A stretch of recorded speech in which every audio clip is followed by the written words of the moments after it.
ॐ नमो भगवते वासुदेवाय। ॐ नमो भगवते वासुदेवाय। ॐ नमो भगवते वासुदेवाय। नारायणं नमस्कृत्य नरं चैव नरोत्तमं देवीं सरस्वतीं व्यासं ततो जयमुदीरयेत्। नष्टप्रायेष्वभद्रेषु नित्यं भागवत सेवया भगवत्युत्तमश्लोके भक्तिर्भवति नैष्ठिकी। हरे कृष्ण। श्रीमद्भागवत महापुराण की जय। श्रील प्रभुपाद की जय। नित्य नियम पूर्वक क्रम पूर्वक चलने वाले श्रीमद्भागवत के इस ध्यान पूर्वक अध्ययन में हम प्रथम द्वितीय तृतीय चतुर्थ पंचम षष्ठ सप्तम अष्टम नवम स्कंध में पहुंच चुके हैं। एक स्कंध को करते हुए प्रत्येक अध्याय के प्रत्येक श्लोक का स्पर्श करते हुए हम नवें स्कंध के नवें अध्याय के और 20वें श्लोक में पहुंच चुके हैं। 19वें श्लोक में सुखदेव जी से प्रश्न किया था हमारे परीक्षित जी ने, जब उन्होंने सुना कि सर्व काम का सुदास नामक एक पुत्र था जिसका पुत्र सौदास कहलाया। सुदास का पुत्र सौदास जो दमयंती का पति बना। सौदास कहीं कहीं मित्र सह भी या फिर कलमाश पाद के नाम से भी जाना जाता है। पाद कलमाश ये आय की कथा महाभारत में भी है, इसमें भी है। बड़ा मतलब जीवन का कुछ पता नहीं होता, आदमी कहाँ कर्मों की गति कहाँ ले जाती है। एक बात याद रखिएगा, हमारे कर्म हमें कहीं भी ले जा सकते हैं। जो हमने, क्योंकि हमारी मानसिक रूप से जो सोच है ना, जिगजैग है, हमारा पैटर्न उलझा हुआ है, इसलिए हमारी लाइफ उलझी हुई है। जिसका माइंड जितना क्लियर होगा उसकी लाइफ उतनी क्लियर होगी। पिछला उलझा हुआ था सेटअप हमारा, इसलिए इस लाइफ में हमें उलझी हुई सब चीज़ें मिल रही हैं। अभी हमने अपनी मानसिकता पर काम नहीं किया तो नेक्स्ट लाइफ और उलझी मिलने वाली है। तो ये स्पिरिचुअल एक्टिविटीज़ हम जो कर रहे हैं, हरि नाम का जप कर रहे हैं, कथा सुन रहे हैं, ये सब हमको क्लियर करती है, वो हमारी उलझनों को दूर करती हैं। फर्स्ट ऑफ ऑल हमारी लाइफ में प्रायोरिटी किसकी है उसको सेट करना बहुत जरूरी है।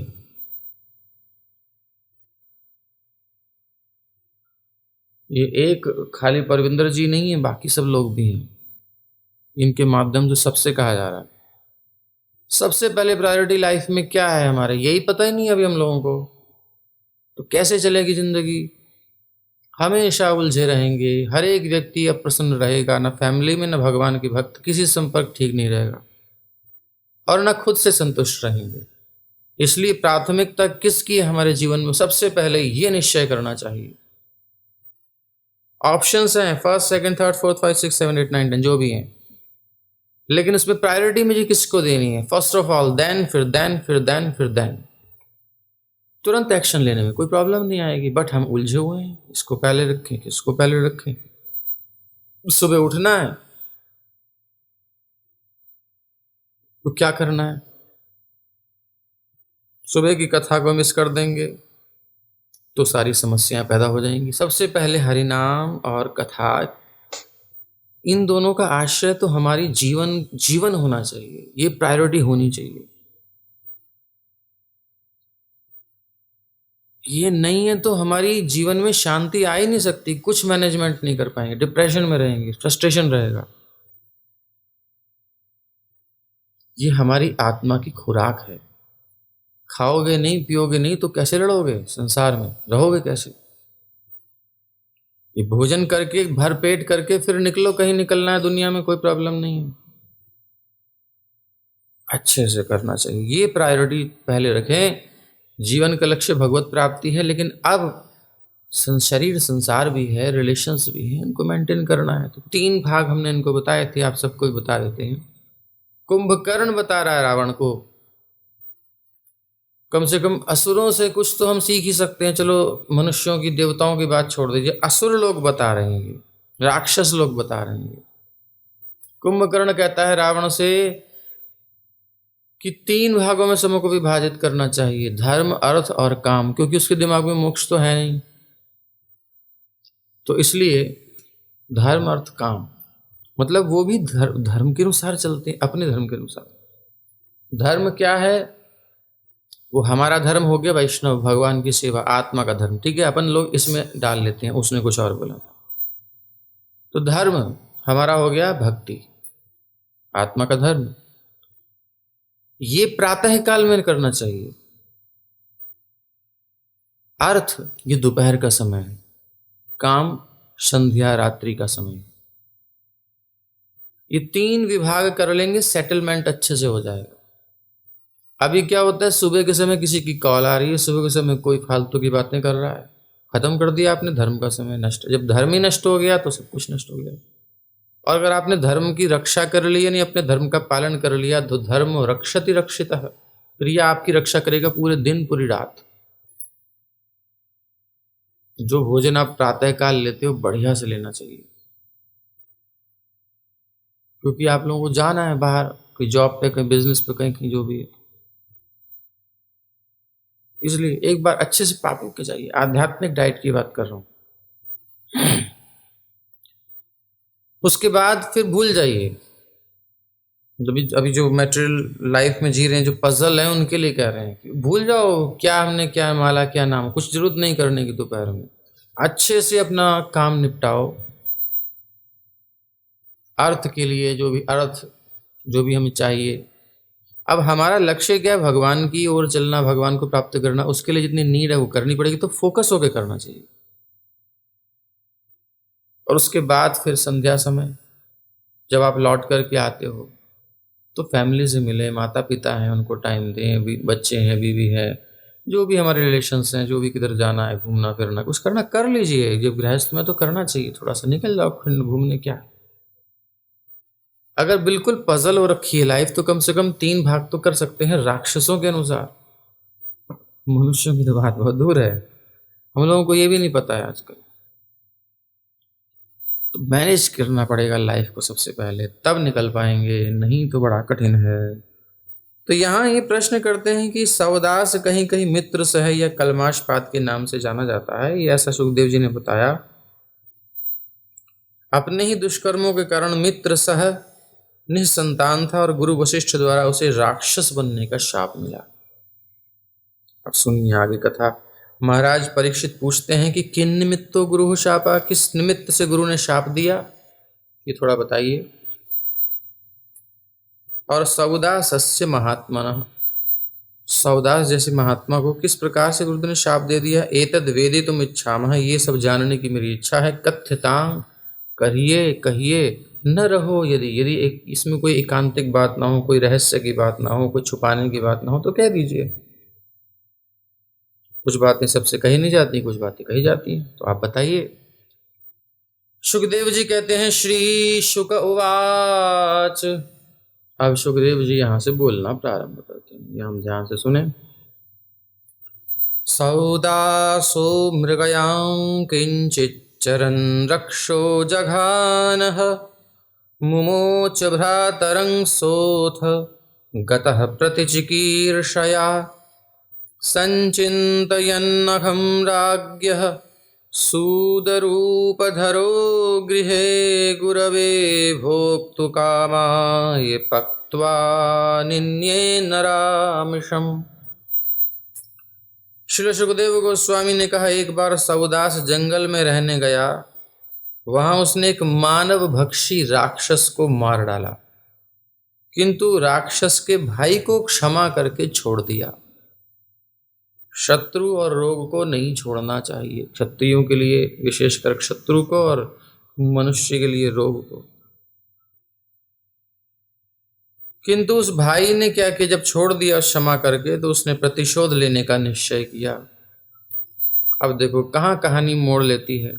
राजा को क्षति पहुंचाने के विचार से वो राजा के घर में रसोइया बन गया। अब वो माया भी था, बन गया रूप धर के। एक दिन जब राजा ने गुरु वशिष्ठ मुनि को भोजन करने के लिए आमंत्रित किया, तो इस राक्षस ने रसोइये ने उन्हें मनुष्य का मांस परोस दिया। इसे थोड़ी पता अब नौकर क्या कर रहा है। नौकर जो कर रहा है मालिक के निर्देशन में कर रहा है, मगर ये तो देख लो। ऐसे हम ये जो पूरा चला रहे हैं, कई बार ऐसा हो जाता है कि कुछ लोग अपनी कुछ पर्सनल अंडरस्टैंडिंग रख करके अपनी कुछ सोचों को उसमें पोषित करते रहते हैं। इसलिए प्रभुपाद जी ने जो ये चलाया है ना आंदोलन, ये आंदोलन में क्या लक्ष्य है प्रभुपाद जी के, ये पॉइंट्स दिए हैं। हमने जब इस्कॉन बनाया है तो उसका लक्ष्य क्या है, ठीक है ना, उनको कभी हमको पढ़ लेना चाहिए, नेट पर अवेलेबल है। और उसी की धारा के अंतर्गत ये दास गुरु महाराज की अनुमति से, उनकी इच्छा से भागवत का आश्रय लिया है, उनके कहने से, उनके आदेश से। और उसी में क्योंकि प्रचार भी करना है, महाराज ने ये भी कहा था कथा भी कहनी चाहिए। तो अब दोनों चीज़ें कैसे हो, तो हमने कहा हम पढ़ भी लेते हैं और जीवों तक पहुंच भी जाएगी। तो हम पढ़ाई कर रहे हैं, हम किसी को प्रचार तो करने लायक है नहीं, लेकिन जो पढ़ रहे हैं वही हम, जो समझते हैं वही हम बोलते हैं, जो सुना है जितना भी गुरुजनों से जितना धारण कर पाए हैं। तो इसमें ये क्लियर होना चाहिए हर एक को कि उद्देश्य क्या है। जितने भी टीचर्स हैं, जो भी हमारे आगे भी आने वाले हैं, पीछे भी हैं, जो भी हैं, सबको क्लियर होना चाहिए कि हमारा कोई पर्सनल मोटिव नहीं होना चाहिए। और जो नए लोग जुड़ रहे हैं उनको भी सब कुछ क्लियर कर देना चाहिए कि क्या मैटर चल रहा है। कोई की अपनी अपनी कल्पनाएं करके बैठते हैं, अब कितनी कितनी बातें बताएं। कभी कोई कुछ कहता है तो कोई कुछ कहता है। अपनी सोच में हम जो घुमा करके बैठे रहते हैं ना, वो अच्छा नहीं होता है।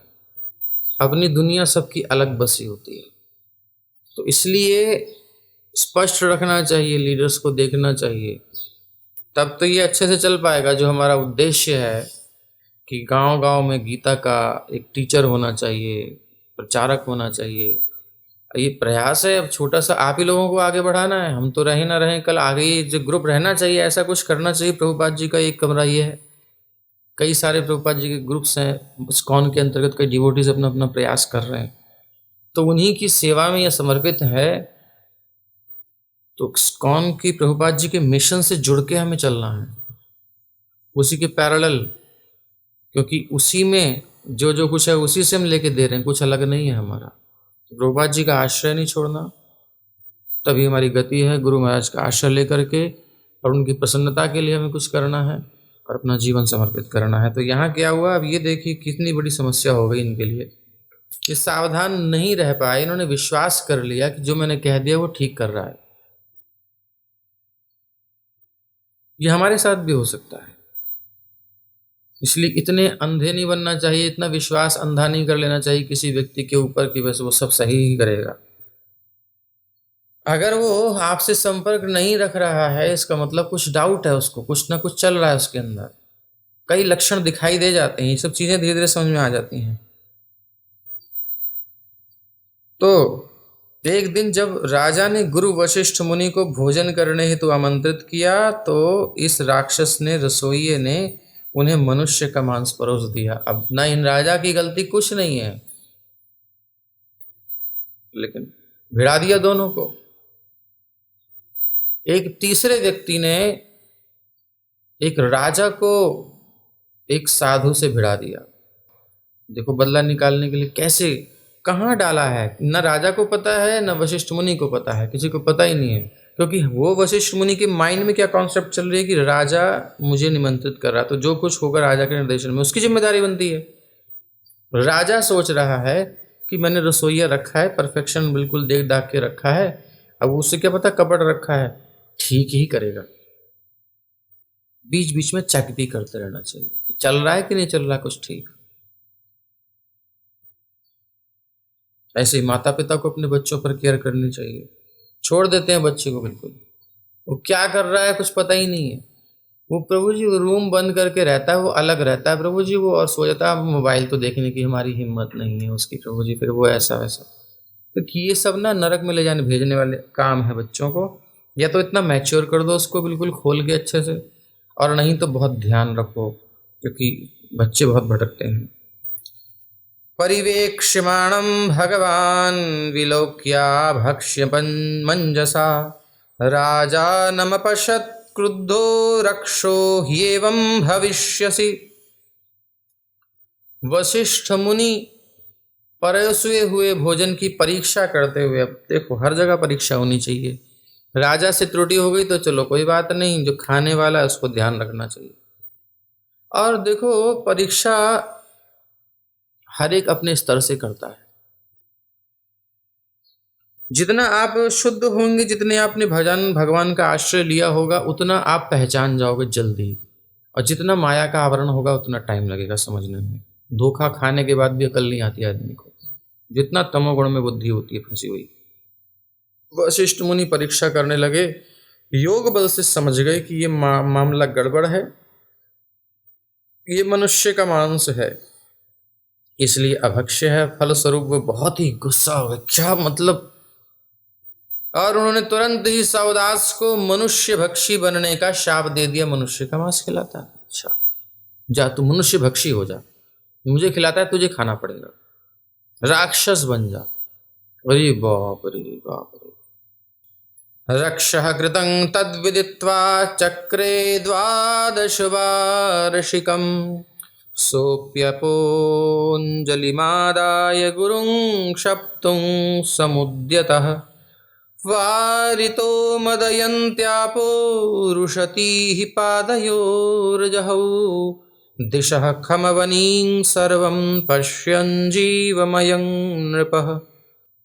अरे महाराज मेरी कोई त्रुटि नहीं थी, ये सब ऐसे ऐसे। अब मुझे सब जब बात जब खुली तो फिर हड़कड़ा तो पूरी मच गई, रसोई है वसोई सब सबकी लाइन लग गई। शाप लगा महाराज को, तो उधर हेड रसोई ने लगा दी सबकी लाइन। कौन है? राक्षस तो गायब था, वो तो मायावी था, भाग गया। अब पता चला ओह महाराज ऐसे, तो क्षमा मांगी। तो जब गुरु वशिष्ठ समझ गए कि ये मांस राजा द्वारा नहीं अपितु राक्षस द्वारा परोसा गया है, तब उन्होंने राजा को निर्दोष राजा को शाप देने के प्रायश्चित स्वरूप अपने आप को शुद्ध करने हेतु 12 वर्ष तक तपस्या की। गलती कर दी, पावर की गलती यूज कर दी हमने, लेकिन उसकी जिंदगी तो बर्बाद हो गई। अब इधर से मिस्टेक देखो, दो समीकरण चलते हैं, आप थोड़ा ध्यान दीजिएगा, बहुत गंभीर विषय है। एक समीकरण है हमारा सावधानी हटी दुर्घटना घटी, ये हमारे हाथ में है, हर एक को खुद सावधान रहना। लेकिन इससे ऊपर भी एक लेयर चल रही है जो कि प्रारब्ध की लेयर है, हमारे पूर्व कर्मों का फोर्स है, वो धक्का देगा, वो काम होना है। कुछ पाप है जिससे कारण इनको ये शाप मिला है, लेकिन निवारण हो सकता था यदि सावधान रहते। कितने सावधान रहते? भगवान के आश्रय में। माम एकं शरणं व्रज अहम त्वा सर्व पापेभ्यो मोक्षयिष्यामि मां शुचः। केवल एक ऑप्शन है, पूरी तरह भगवान की शरणागति, हमेशा दैन्य हाथ जोड़ करके प्रार्थना, है प्रभु मैं अत्यंत नीच हूँ, और जितनी गालियाँ देनी है आप अपने अच्छे से दे सकते हैं अपने स्वयं को, कि मैं वो हूँ, और इतना इतना कुछ पता नहीं मैंने क्या क्या किया है, अभी ही मेरा मन कहाँ कहाँ जाता है, तो पहले तो क्या क्या किया होगा। हे नाथ, अब मैं आपकी शरण हूँ, कृपा करके मुझे अपने शरणों की शरण में रखिए और मुझ पर दया कीजिए। अब मैं सुधरना चाहता हूँ, मैं सुधरना चाहती हूँ जीवात्मा, और अब मुझे निर्देशित कीजिए कि मैं कैसे आपकी ओर चलूँ।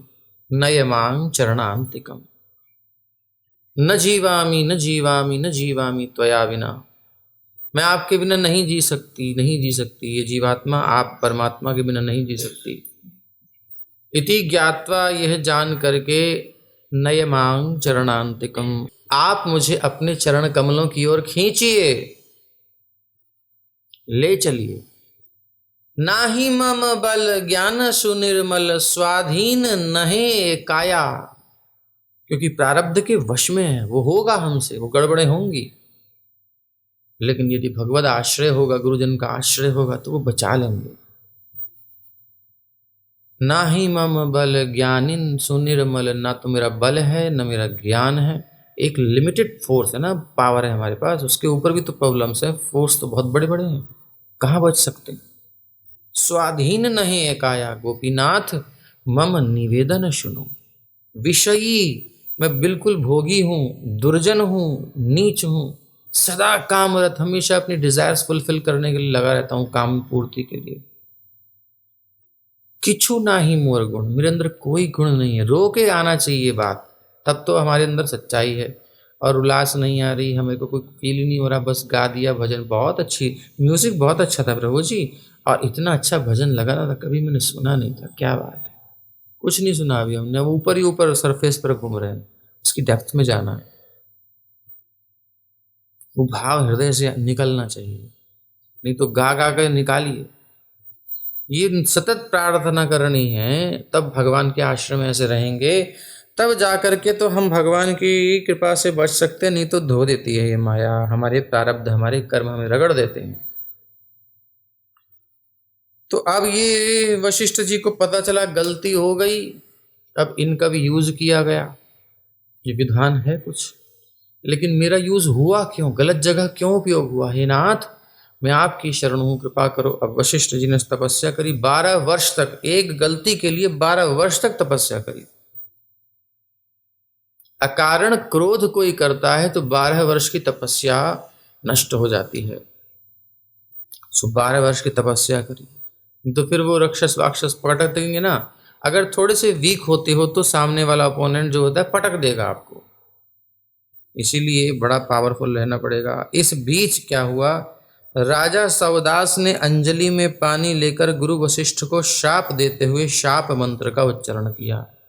इनको भी गुस्सा आया, बोले मैंने कोई गड़बड़ नहीं करी, कम से कम देख तो लेना चाहिए, योग सिद्धि कमरी थोड़ी सी और एक्सपेंड कर लेते और देख लेते कि आया कहाँ से। ये तो जान लिया कि मान से, लेकिन ये नहीं जाना कि कहाँ से आया, गलती किसकी है।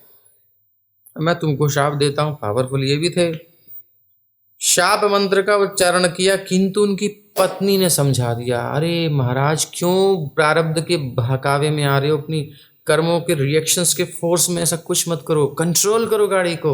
ठीक है आपको शाप लग गया, बट एक और नया कर्म चालू मत करो, सहलो सहलो, तांस्तितिक्षस्व भारत। इन्होंने कहा भाई घर वाली बात तो सही कह रही है, फिर मैं नए कर्म बंधन में पड़ूंगा। पत्नी मदयंती ने उन्हें ऐसा करने से रोका। जब राजा ने देखा कि 10 दिशाओं में आकाश पृथ्वी सब तरफ जीव ही जीव है, अब ये शाप का जल जहां छोड़ूंगा, ऋषि पर छोड़ता बट अब जहां भी छोड़ूंगा सब जीव में सबको कष्ट होगा। तो तुरंत फिर इन्होंने क्या किया, अपने ही पैरों पर वो जल डाल लिया, तो वो पैर काले पड़ गए, इसलिए कलमाश पाद नाम पड़ा इनका। राक्षसं भावमापन्नः पादे कल्माशतांगतः, व्यवाय काले ददृशे वनौको दंपति द्विजौ। इस प्रकार सौदास में मानव भक्षी प्रवृत्ति आ गई और उसके पांव में एक काला दाग हो गया उस जल के कारण, और राक्षसी प्रवृत्ति, मानव को भक्षण करने की इच्छा हो गई उनके अंदर प्रबल वाली। ये राक्षस देखो वही हैं, लेकिन ये सौदास राक्षस बन गए। यानी प्रवृत्ति ही आदमी को राक्षस बनाती है, उसकी प्रवृत्ति ही उसको देवता बनाती है, प्रवृत्ति ही भक्त बनाती है। वो जो है उसकी प्रवृत्ति से, इनके अंदर राक्षस की प्रवृत्ति आ गई, एक इच्छा आ गई कि ये करना है वो करना है, इतनी इंटेंस डिजायर हो गई कि मांस खाना है। तो यदि किसी के अंदर ये इच्छाएं आ रही हैं तो वो राक्षस बन रहा है, वो पापी है, वो कुकर्मी है, उसको बहुत बुरा जो है पाप है, तभी ये इच्छाएं होती हैं। अब कुछ लोग जुड़ जाते हैं, ये एक जगह नहीं कई बार इसको देख चुके हैं। मतलब अगर आप डिवोटी एसोसिएशन करते हो तो जो है आपकी इच्छाएं कम हो जाती हैं, गलत इच्छाएं। लेकिन आप थोड़ा दूर जाते हो, प्रभु जी मेरा फिर नॉन वेज का मन कर रहा है, मैं क्या करूँ। मैंने कहा जब तुम संग ही नहीं करोगे डिवोटीज का तो होगा क्या, जाओ जहाँ जाना, मैं क्या करूँ। जब समझा दिया भक्तों के संग में रहो, उनसे अपना संपर्क रखो, कथा सुनते रहो, नाम जप करते रहो, ये तो अननेसेसरी फालतू की डिजायर्स आ जाएंगी अंदर, तो बैठी ही माया देने के लिए। तो उसके पांव में काला दाग हो गया, जिससे वो कलमाशपाद कहलाया। एक बार राजा कलमाशपाद ने एक ब्राह्मण दंपति को जंगल में अपना आलिंगन अवस्था में देखा। उस अवस्था में क्षुधार तो, अब इसको लग रही थी भूख, क्षुधार तो जगृहे विप्रम, क्षुधार तो जगृहे विप्रं तत्पत्न्याः कृतार्थवत्, न भवान् राक्षसः साक्षादिक्ष्वाकूणां महारथः, मदयन्त्याः पतिर्वीर नाधर्मं कर्तुमर्हसि, देहि मे पत्यकामाया अकृतार्थं पतिं द्विजम्। अब राक्षस प्रवृत्ति से प्रभावित हो जाने के कारण, ये राजा ऐसे नहीं है लेकिन अब शाप है, राजा की प्रवृत्ति है, वो इतनी फोर्सफुल है। हम कभी कभी नहीं चाहते कि हम ऐसा कुछ करें, लेकिन हो जाता है, वो कोई फोर्स होता है, वही है आसुरी बल, वही है राक्षसी प्रवृत्ति। इसको नष्ट करना, इसको दबाना, इसे खत्म करना है। और ये कब होगा? जब दैवी संपत्ति बढ़ेगी तो आसुरी संपत्ति घटेगी। असुर और देव में युद्ध चलता है, इसलिए हमारा मन शांत क्यों नहीं है? क्योंकि हमारे अंतःकरण में आसुरी वृत्तियां भी हैं और दैवी वृत्तियां भी विराजमान हैं। किसी के अंदर दैवी वृत्तियां बहुत कम हैं, किसी के अंदर आसुरी वृत्तियां बहुत कम हैं, लेकिन हैं सबके अंदर। सुमति कुमति सबके उर रहहि, नाथ पुराण निगम अस कहहि, जहां सुमति तहां संपत्ति नाना, जहां कुमति तहां विपत्ति निधाना। तो अब इन वृत्तियों में पोषण हम किसे दे रहे हैं? ये हमारी गलती है। ये नहीं कि हमारी ऐसी प्रवृत्ति है, हम क्या करें, नहीं, उस पर कंट्रोल करने का सामर्थ्य भी भगवान ने दिया है। आप चाहो तो किसी को खत्म कर सकते हो। तो दैवासुर संपद विभाग योग गीता में आपने पढ़ा है, तो अब देखें कि कौन सी वृत्ति हमारे अंदर आ रही है, मैच करना चाहिए। आसुरी तो नहीं, आसुरी है तो तुरंत एक्शन लेना है, कुछ करना है। पूछिए वैष्णवों से, शास्त्र पढ़िए कि कैसे इसको नष्ट किया जाए। तो दैवी वृत्ति को पोषण देना होगा। तो यहां इस बात को हम समझ सकते हैं, ये बेचारा राक्षस प्रवृत्ति से प्रभावित हो जाने तथा अत्यंत भूखा होने के कारण, भूख तो है स्वाभाविक, लेकिन राक्षस प्रवृत्ति है तो भूख मानसिकी हो रही है। राजा सौदास ने ब्राह्मण को पकड़ लिया, मानव भक्षी हो गया। और तब बेचारा ये बेसहारा ब्राह्मण की पत्नी ब्राह्मणी वो देख रही है। अब देखो दोनों कुटिया में हैं, अपना इस अवस्था में है, ऐसी अवस्था में पकड़ लिया उसने। जैसे कि कोई छील छाल के खाता है सेब या कोई ऐसी छिक्कल वाली चीज़, तो वो छिला छिलाया मिलाया, आप समझ रहे हैं ना बात को। तो ऐसे ही पकड़ लिया उसने, उस अवस्था में पकड़ लिया उसने। वो बेचारी ब्राह्मणी वो कहती है, अरे वीर, हे वीर, हे वीर, तुम असल में राक्षस नहीं हो, जागो जागो, अपनी चेतना कॉन्शियसनेस को इतना मत खो, इतना ओवरकम करो, निकलो बाहर थोड़ा सा, अपनी प्रवृत्ति के वश में मत हो। ये काम है, क्रोध लोभ मत्सर सताते हैं, बहुत कष्ट देते हैं, लेकिन इनके वश में हमें होना नहीं है। जागो, अपने बल को पहचानो। तुम असल में राक्षस नहीं हो, प्रत्युत तुम इस महाराज इक्ष्वाकु के वंशजों में से हो। निस्संदेह तुम महान योद्धा हो और मदयंती के पति हो। तुम्हें इस प्रकार अधर्म का कृत्य नहीं करना चाहिए। उसे जागृति हुई, अरे हाँ, मुझे पुत्र प्राप्ति की इच्छा है, अतः मेरे पति को छोड़ दो, इस अवस्था में उनको ऐसे ना करो। अभी उसने मुझे बीज का दान नहीं किया है, मेरी इस क्रिया में आप बाधा ना बने, कृपा करें। जब उसने दैन्य से ऐसे कहा और बड़ा सुंदर उपदेश दिया है, देहोयम मानुषो राजन पुरुषस्याखिलार्थदः, तस्मादस्य वधो वीर सर्वार्थवध उच्यते। हे राजन, हे वीर, ये मानव शरीर सबके लाभ के लिए बना है। ये केवल अपने खाने पीने भोगने के लिए नहीं बना है, जब इकट्ठा हो गया तो मौज करेंगे ना। अपने लिए मिनिमम रिक्वायरमेंट रखते हुए समाज के लिए हमें कुछ करना है, संसार के लिए कुछ करना है। सर्वे भवन्तु सुखिनः सर्वे सन्तु निरामया। वास्तव में सबका भवरोग नष्ट हो जाए, कुछ करना है सबके लिए। खा पी सो करके एंजॉयमेंट करना ही तो जानवर भी करते हैं। तो ये मानव शरीर, देहो अयम मानुषो राजन, हे राजन अयम मानुषो देहो, ये जो मनुष्य का शरीर है ना, ये सबके लाभ के लिए मिला। पुरुषस्याखिलार्थदः, यदि तुम इस शरीर का असमय वध कर दोगे तो तुम मानव जीवन के समस्त लाभों की हत्या कर डालोगे। क्योंकि ब्राह्मण है, ये समाज को शिक्षा देने वाला है और उसकी संतान जो होगी वह भी एक अच्छी होगी। तो तुम ये सब ना करो, मानव जीवन के समस्त लाभों को हत्या मत करो। हरि हरि विफले जन्म गुआइनु, मानुष जन्म पाइया, राधा कृष्ण ना भजिया, जानिया सुनिया विष खाइनु।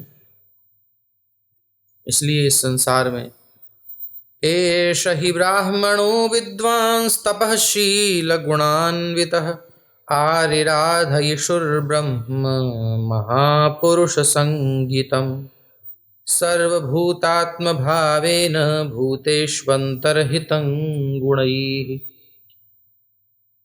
ये जो ब्राह्मण विद्वान है, अत्यंत योग्य है, तपस्या में रत है, ऐसा नहीं है कि अपने आचरण से भ्रष्ट है, और समस्त जीवों के हृदय में वास करने वाले परम पुरुष परमात्मा की पूजा के लिए बहुत समर्पित, बहुत उत्सुक है। ये बिल्कुल ब्राह्मणत्व के गुणों से युक्त है। ये राजन, इसके अंदर समस्त गुण हैं। शमो दमस्तपः शौचम क्षांतिरार्जमेव च, ज्ञानं विज्ञानम आस्तिक्यम ब्रह्म कर्म स्वभावजम। ये सब स्वाभाविक कर्म है ब्राह्मण के, स्वाभाविक, नेचुरल। केवल कहने से नहीं होगा कि मैं विप्र हूं, मैं क्षत्रिय हूं, मैं वैश्य हूं, जो भी है स्वाभाविक कुछ वृत्तियां होती हैं, आदतें होती हैं कुछ, वो तो है नहीं हमारे अंदर। कुछ स्वाभाविक जो हमने संस्कार पिछले प्राप्त किए वो है नहीं, और नाम टाइटल रखने से कुछ नहीं होगा।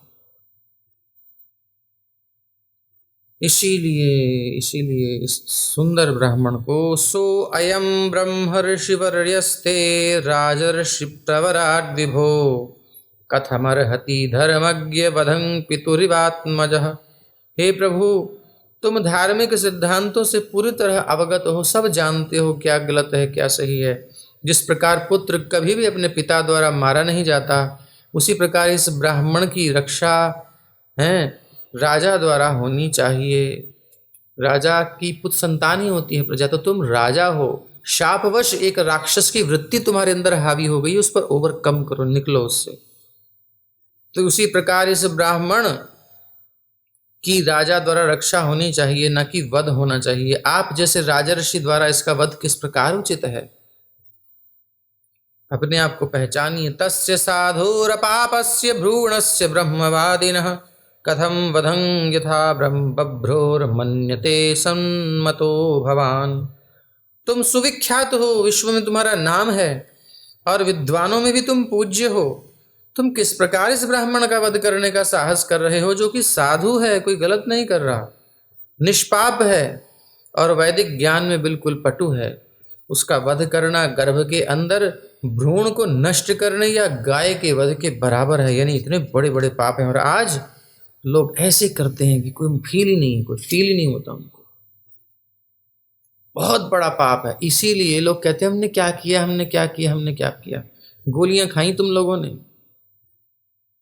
क्या क्या उपाय किए तुम लोगों ने, सब पाप ही तो कर रहे हैं। पापों का पूरा खजाना भरा पड़ा है और नॉर्मल लाइफ में चल रहा है, हमें पता ही नहीं कि पाप है।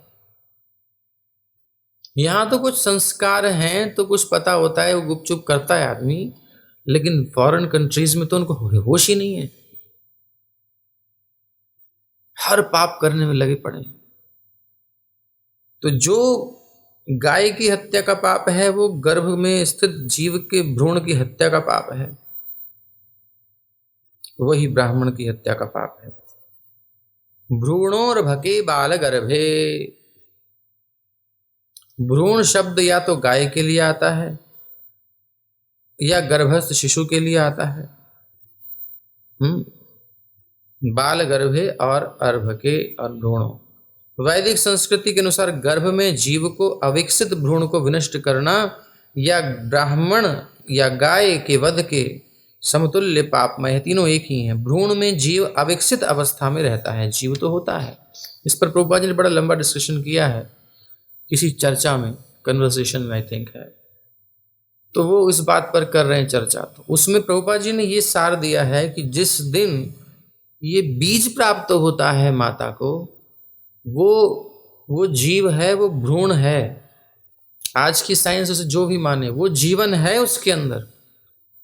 इसलिए उस माँ की बहुत सिक्योरिटी करनी होती है, बहुत ध्यान देना होता है। मेंटली भी उसको बहुत अच्छे से रखना है, उसको फिजिकली भी अच्छे से रखना है, बहुत केयर करनी है, बहुत प्यार देना है। उसको कोई बात गलत नहीं सोचनी, क्योंकि जो वो सोच रही है, जो वो खा रही है, जो वो देख रही है, हर एक्शन का उसकी, वो जो विकसित होता भ्रूण है, जो बालक है, उस पर सारा इफेक्ट आने वाला। वो एक सृष्टि करता है। ब्रह्मा जी ने अपने बाद अगर सृष्टि करने के लिए सामर्थ्य दी है तो वो एक स्त्री है, वो एक माँ है। बहुत बड़ा काम है, बहुत गंभीर कार्य है ये सृष्टि कार्य। घड़ा बनाने वाला कुम्हार अगर उसकी खोट बनने में रह जाए ना, तो पकने के बाद वो खोट जाती नहीं है। फिर कितना उस पर लेयर लगा लो, कुछ कर लो, कहीं ना कहीं दोष रह ही जाता, छूट ही जाता है। इसलिए माँओं को अपने बालक पर बहुत ध्यान देना है, बहुत ध्यान देना है।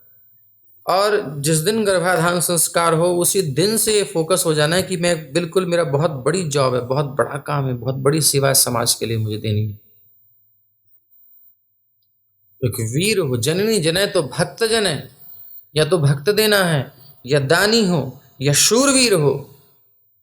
ऐसी संतान उसे उत्पन्न करनी, ऐसे साहित्य पढ़ना, ऐसे लोगों से बातें करनी, फालतू के दर्शन नहीं करना, किसी से बात नहीं करना, कोई सोच नहीं करनी।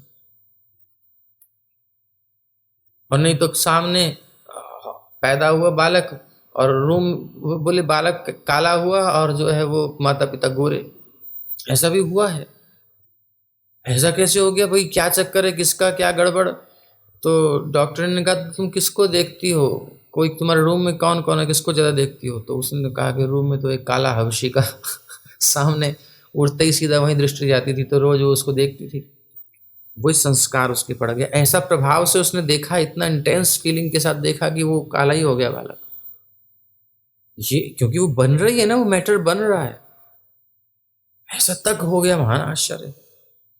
उस समय उत्तरा ने, वो सुभद्रा ने जो सुना अर्जुन से, वो बालक गर्भ में सीख गया। ये सब संस्कार देने वाली माँ होती है। इसलिए वाल्मीकि रामायण के अनुसार माता प्रथम गुरु है। इसलिए समाज की दुर्दशा अगर हो रही है तो माँ के कारण, इस स्त्री के कारण। और अगर समाज अच्छा बन रहा है तो स्त्री के कारण। सुनीति जैसी माँ होगी तो ध्रुव जैसा पुत्र होगा। माँ मंगलम तात परेशु मनस्था। पुत्र, किसी के अमंगल की कामना मत करो। भले ही उसने कुछ किया है, लेकिन उसकी अच्छी बात को ले लो ना आप। बेटा, ऐसा संस्कार बचपन में दे रही माँ गर्भ में, उसकी क्या चेतना होगी। ध्रुव भी उसी प्रकार के हैं। ठीक है माँ, तुरंत उस द्वेष को जो क्षत्रिय के लिए बड़ा कठिन होता है, इस वैमनस्य को, उस प्रतिशोध की भावना को त्याग देना बहुत बड़ी बात है इस आयु में। ये संस्कार माँ ने दिए हैं। वो पात्र दिया है, फिर उसमें संस्कार ऊपर से भी दे रही है, क्योंकि कुछ पिछले संस्कार भी बालक के होते हैं। अभी हमने बॉडी तो दे दी, मन तो दे दिया, लेकिन फिर भी फोर्स पिछले जन्मों के होते हैं। उसके ऊपर अपना इस जन्म का फोर्स देकर बच्चे को सुधार देना, ये घड़ा बनाने जैसा है। किसी पात्र को बनाना है, बहुत बड़ा कार्य है। इसलिए गृहस्थ आश्रम में बहुत बड़ी जिम्मेदारी है। हम क्या दे रहे हैं संसार को, क्या दे रहे हैं समाज को, शांति के अशांति। इसीलिए ये एक तपस्थली है। ये वर्ण आश्रम में गृहस्थ आश्रम है, यहाँ तपस्या होनी चाहिए। मगर आज हमने इसको भोग का स्थान बना दिया है, वेश्यावृत्ति का स्थान बना दिया है आज के समाज ने। इसीलिए संतानों की ये हालत है, दुर्बल है। कोई वेग नहीं सहा जाता। जरा सा ब्रेकअप हुआ, मर गए, टूट गए, हाथ हाथ काट लिया, कुछ कर लिया। पहले तो करना ही नहीं चाहिए, बट कर लिया तो वीक क्यों हो, तो नहीं मरे जा रहे हो। क्योंकि संस्कार ही नहीं है, मिट्टी नहीं है, सब खत्म। तो बहुत बड़ा कार्य है, तो ये इसको चिंता है। भ्रूण का वध नहीं करना है। यद्ययम क्रियते भक्ष्यस्तर्हि मां खाद पूर्वतः न जीविष्य विना येन क्षणं च मृतकं यथा।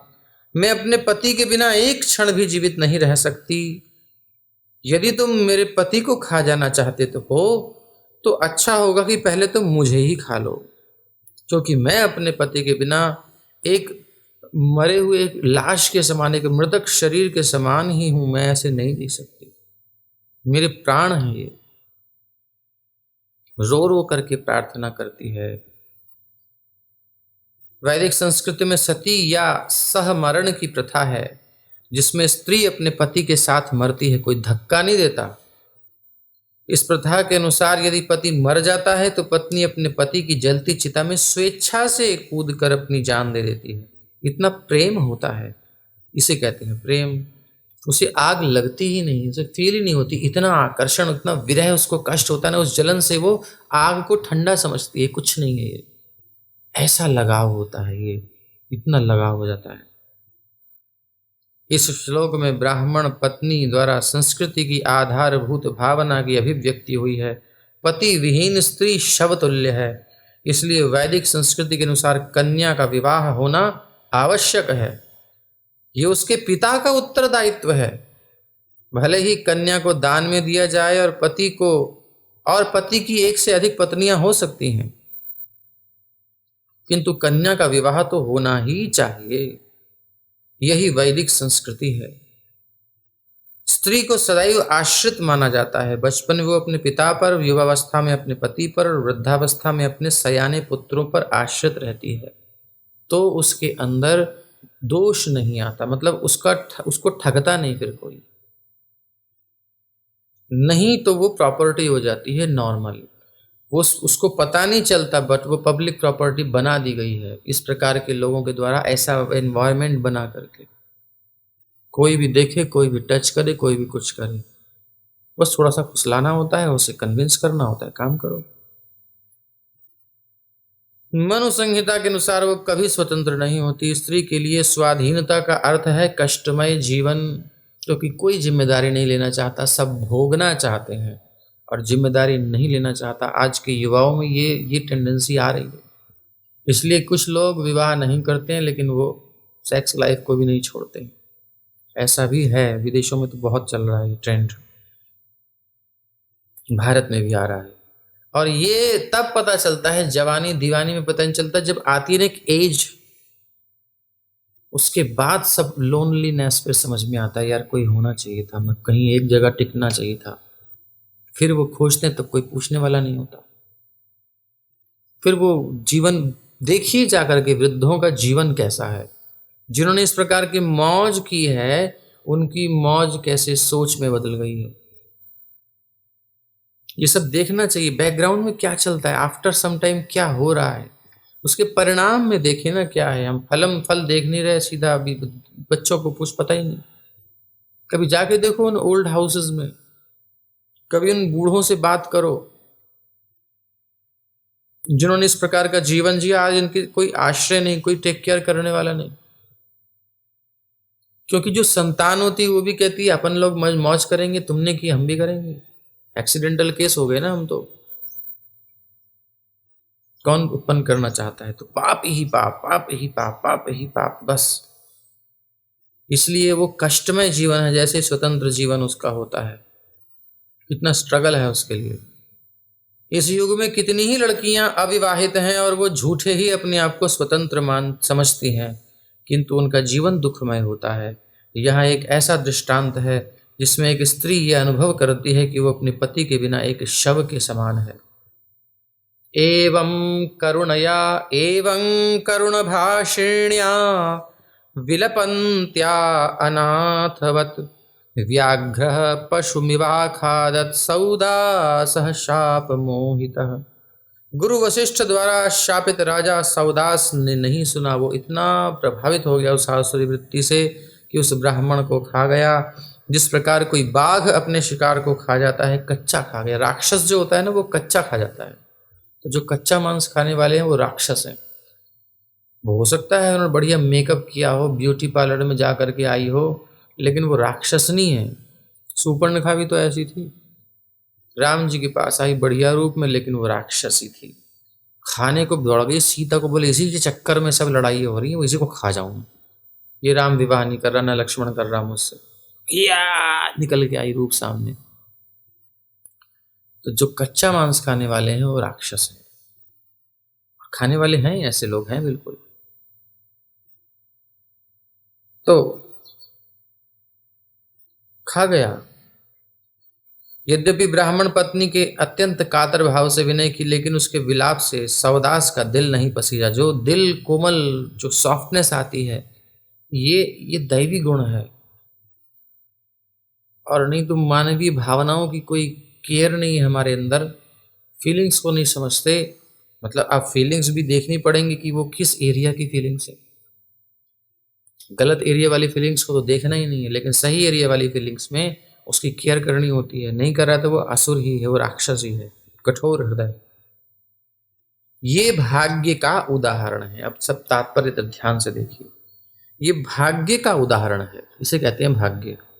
राजा सवदास को गुरु वशिष्ठ ने शाप दे दिया था, इसलिए योग्य होते हुए भी वो व्याघ्र के हिंसक पशु के जैसे राक्षस बनने से अपने आप को रोक नहीं पाया, क्योंकि यही उसके भाग्य में लिखा था। तल्लभ्यते दुख वदन्त्यतः सुखम, दुख वदन्त्यतः सुखम, कालेन सर्वत्र गभीर रंगहसा। यह आपने प्रथम स्कंद में ही देखा है कि कालेन, काल का प्रभाव है, वो तुमसे कराएगा। कालेन सर्वत्र गभीर रंगहसा, बड़ा वेग, रंगहसा मतलब बड़ा वेग, बड़ा प्रबल है, आप इसको ओवरकम नहीं कर पाओगे।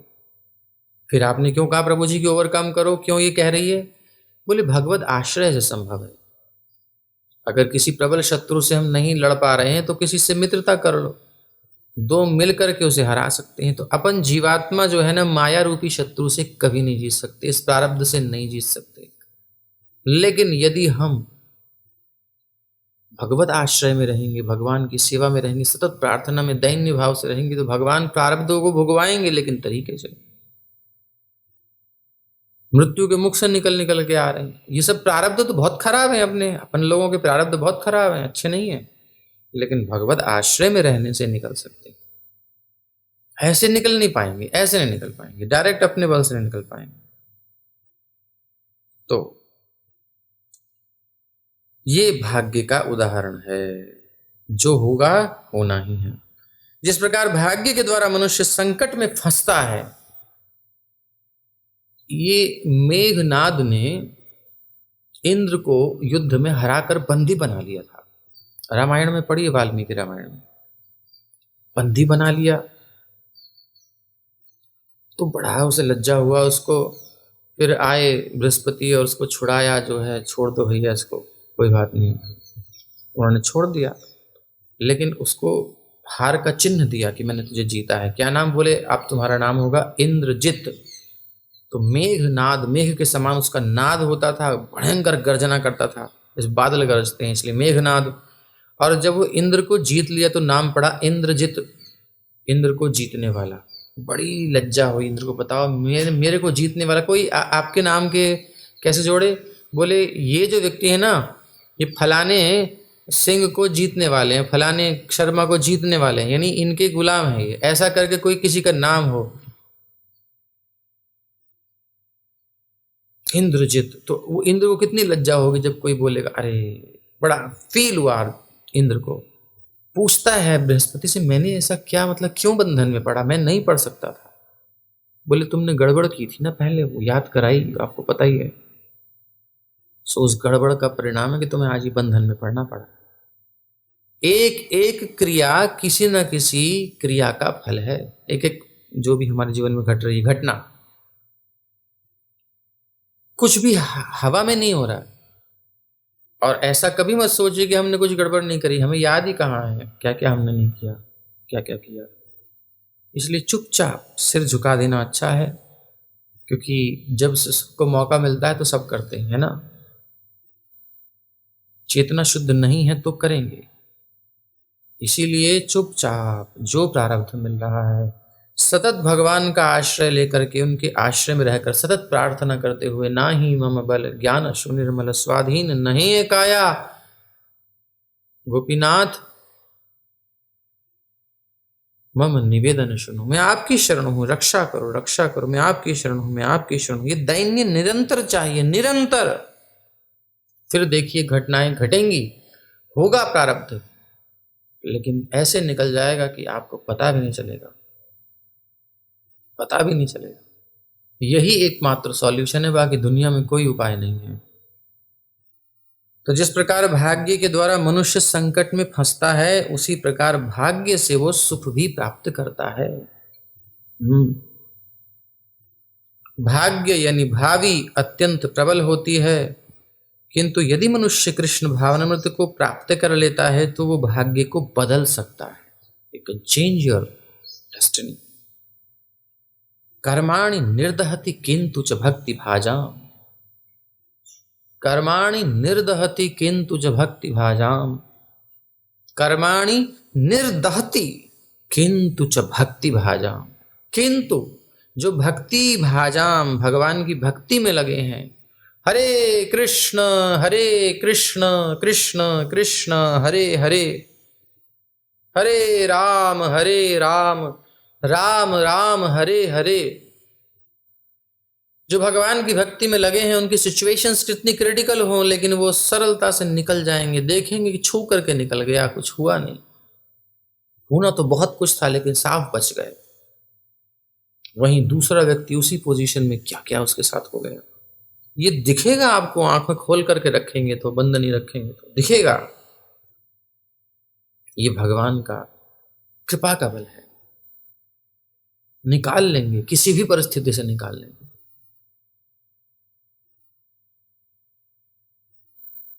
ये एकमात्र आश्रय है भगवान का, इसलिए गंभीरता से इस विषय पर चले, और नहीं हम सोचें कि ये कर लेंगे वो कर लेंगे। सो जाते हैं ज्योतिषियों के पास और वो फलाना पुखराज पहनेंगे, दुनिया भर की चीज, ये क्या पता नहीं लोग कहते हैं। ये आश्रय भगवत आश्रय नहीं है, इनका प्रभाव होता है, ये सब चीजें होती हैं, लेकिन इतना प्रबल नहीं है जितना भगवान का आश्रय है। देवताओं का राजा इंद्र की, हमने कई बार उदाहरण दिया आपको, इंद्र की शरणागति ली तक्षक ने। इंद्र समेत तक्षक का जब आवाहन किया तो इंद्र को अपनी गद्दी, अपनी जो है जीवन संकट में दिखाई दिया। बोले तेरे चक्कर में तो मैं भी मरूंगा, अच्छा खासा भला था, शांत था, रक्षा तो तेरी करनी पर। अब मान लो कोई व्यक्ति कहे हमें बचा लो हमें बचा लो, मैं दलदल में हूं, आपने हाथ दिया उसको, उसने पकड़ के वो खुद ही खींच लिया आपको नीचे, वो नहीं निकल पा रहा है, उल्टा आप फंसते जा रहे हो दलदल में। और तो क्या करोगे, छोड़ोगे नहीं छोड़ोगे, क्योंकि दम नहीं है ना अपन लोगों के पास, हम शरणीय है ही नहीं। शरण लेने योग्य केवल श्री कृष्ण हैं, भगवान ही हैं, और कोई जीव नहीं हो सकता, ये दिमाग में डाल लीजिए। इसलिए किसी भी देवता की शरण, किसी भी समर्थ व्यक्ति की शरण लेना, अपने आप को संकट में डालना है, धोखे में डालना है। किसी भौतिक उपाय की शरण लेना, भौतिक उपाय की शरण लेना, धोखे में डालना है। केवल भगवान का आश्रय जब रहता है, पूर्ण आश्रय जब रहता है, 100% शरणागति जब होती है, तो फिर कुछ बिगड़ नहीं सकता उस भक्त का। कौन्तेय प्रतिज्ञानीहि न मे भक्तः प्रणश्यति, मेरे भक्त का नाश नहीं हो सकता। कितनी विपत्तियां आई अर्जुन के सामने, पांडवों के ऊपर, युद्ध में कितने कितने संकट आए, चांस नहीं है बचने का, बिल्कुल नहीं है, संभव नहीं है, लेकिन हो गया। जयद्रथ तक पहुंच जाता अर्जुन, नहीं पहुंच सकता था, वो तो भगवान ने पहुंचा दिया। कर्ण की शक्ति से अर्जुन बचना था क्या? नहीं बचना था, लेकिन भगवान ने बचा लिया। कितने उदाहरण चाहिए, शास्त्र भरे पड़े हैं। इसलिए भगवत आश्रय से बड़ा कोई बल नहीं है, लेकिन हम इतने कच्चे हैं, इतने दुर्बल हैं, इतना सुनने के बाद फिर उन उपायों को खोजते हैं। फलाने से कुछ पूछ लें, उससे वो कह दें, ये कुछ वो कुछ करो, फिर मेघनाद ने हनुमान जी को ब्रह्मपाश में बांध लिया, बांधने के बाद जो है नागपाश से बांध दिया, और बांधने के बाद ऐसे कई वर्णन आते हैं।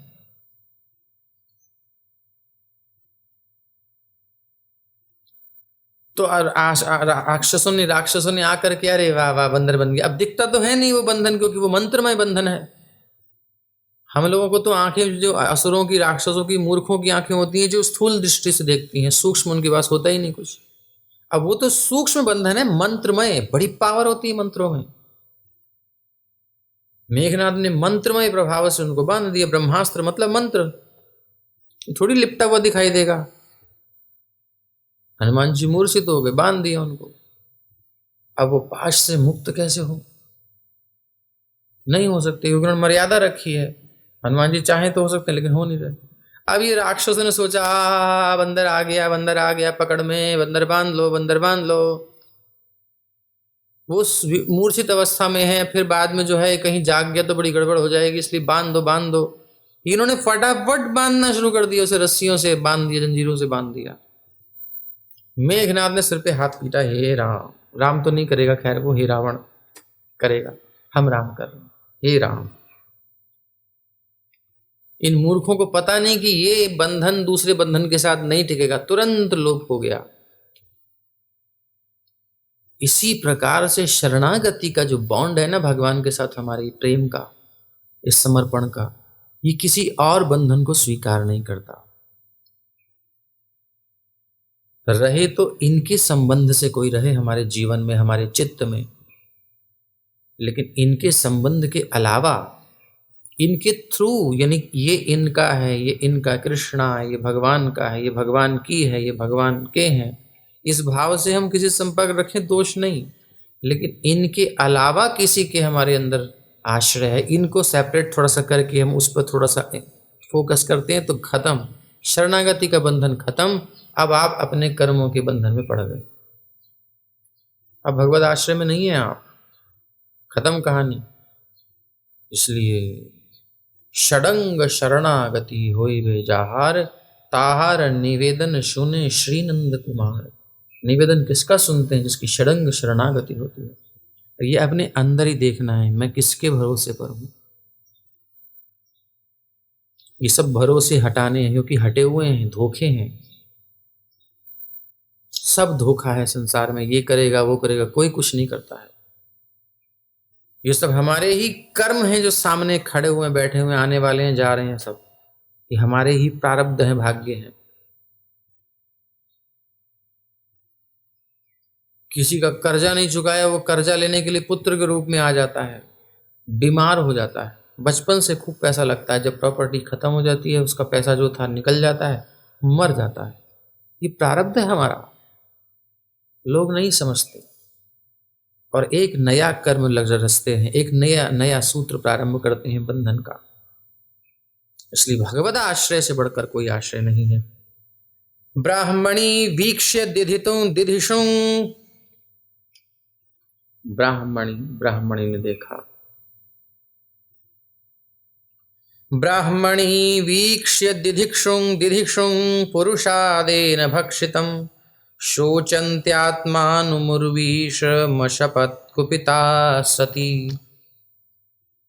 जब ब्राह्मण की सती पत्नी ने देखा कि उसका पति जो गर्भाधान हेतु उद्धत था, बिल्कुल उस अवस्था में, मतलब कितना कष्ट होगा सोचो।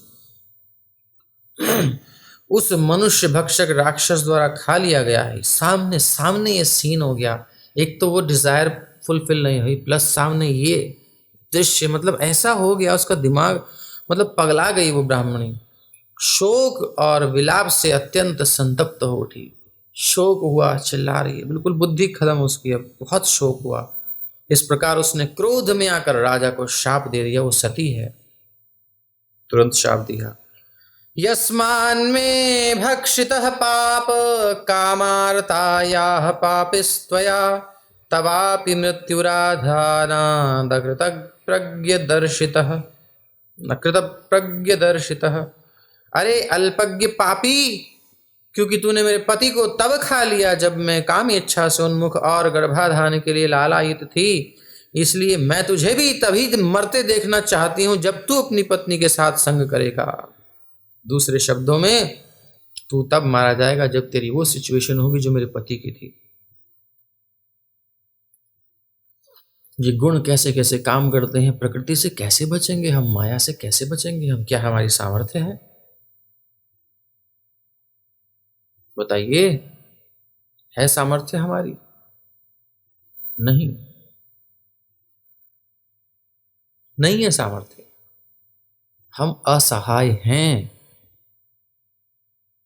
क्योंकि हम भगवान का सहारा नहीं ले रहे। हमारी जो सामर्थ्य है ना, उसका भी यूज हो जाता है। समझ रहे हैं? जो इंटेलिजेंट लोग होते हैं ना, जो ऊपर बैठे हैं, हमें कैसे यूज करना है हमारी पावर का, वो हमें एक प्रलोभन देते हैं, एक अट्रैक्शन देते हैं।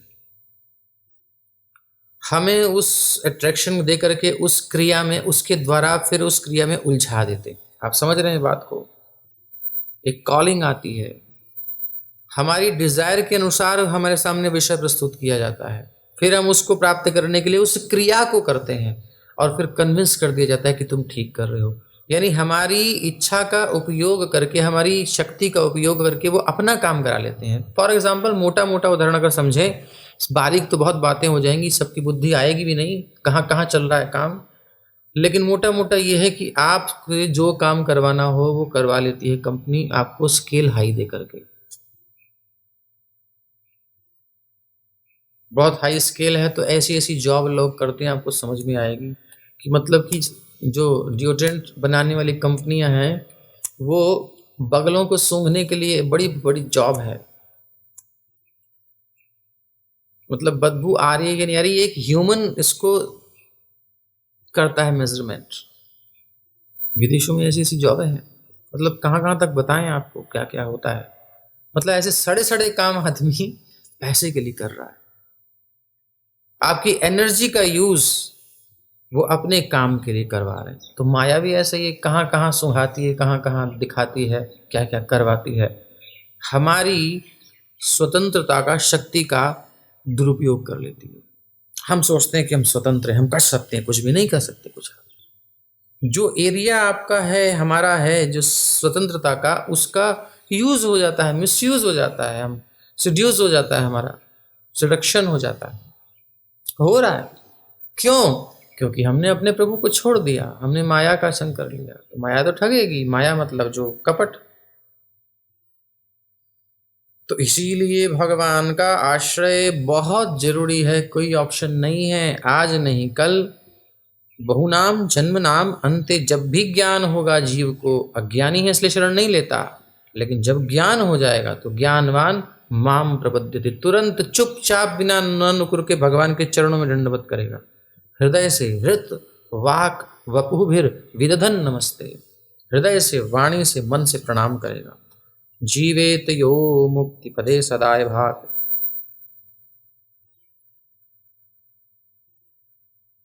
इस प्रकार से शाप दिया। एवं मित्र सहं शप्त्वा पतिलोकपरायणा, तदस्थीनि समिद्धेग्नौ प्राप्स्ये भर्तुर्गतिंगता। इस प्रकार ब्राह्मण पत्नी ने राजा सौदास को, जो मित्र सह के नाम से विख्यात था, शाप दे दिया। तत्पश्चात अपने पति के साथ जाने के लिए तत्पर उसने पति की अस्थियों में, क्योंकि खाने के बाद हड्डियां फेंक दी थी इसने बढ़िया से खा खू के, और चाट छूट के जैसे खाते हैं ना मांसाहारी लोग, और हड्डियां छोड़ दी। उसने कहा ठीक है, हड्डियों को इकट्ठा किया शाप देने के बाद, और उसमें आग लगाई, चिता जलाई और स्वयं उसमें कूद पड़ी, और पति के साथ उसी गंतव्य को प्राप्त हुई। ये है प्रेम। संसार में भी अगर नीचे वाला है तो ये है थोड़ा सा प्रेम। बाकी आजकल तो कहीं नहीं है, सच्ची बताएं तो कहीं नहीं है आजकल। विशापो द्वादशाब्दान्ते मैथुनाय समुद्यतः, विज्ञाप्य ब्राह्मणं शापं महिष्यास निवारितः।